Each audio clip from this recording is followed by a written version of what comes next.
আর একটা successful case আজ এসছেন আমাদের সামনে। অনেক দিন আগেই উনি সুস্থ হয়ে গেছেন। কি নাম দাদা আপনার? আমার নাম তপন কুমার সর্দার। আজ কেন এসছেন? আজ এসছি, আমার স্ত্রীকে নিয়ে এসছি। এই যে হচ্ছে ওনার স্ত্রী, ওনাকে নিয়ে এসছেন আজকে উনি সুস্থ হওয়ার পরে। কি সমস্যা ছিল আপনার আপনার কাছে যখন এসেছিলেন? আমার মেরুদণ্ড সমস্যা ছিল এবং আমার যে সাইটিক নার্ভের চাপ পড়তো, আমি হাঁটতে পারতাম না, কিছু দূর গিয়ে আমাকে বসে পড়তে হতো। তা ডাক্তারবাবুকে এসে দেখালে আমার মোটামুটি আমি এখন হাঁটতে পারি, আর এরকম অসুবিধা হচ্ছে না। আমাদের কাছে কতদিন ওষুধ খেয়েছিলেন এখানে হোমিওপ্যাথি? তা আপনার কাছে 1 বছর খেয়েছি। কত বছরের সমস্যা ছিল আপনার?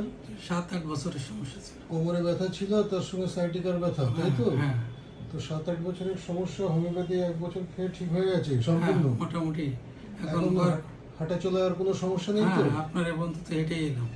আচ্ছা আচ্ছা, এখন আর কোনো সমস্যা নেই? হ্যাঁ, না, তাহলে হোমিওপ্যাথি চিকিৎসা খুশি? খুশি। খুবই। হ্যাঁ, এই জন্য আমার স্ত্রীকে নিয়ে এসছি। ঠিক আছে। হ্যাঁ।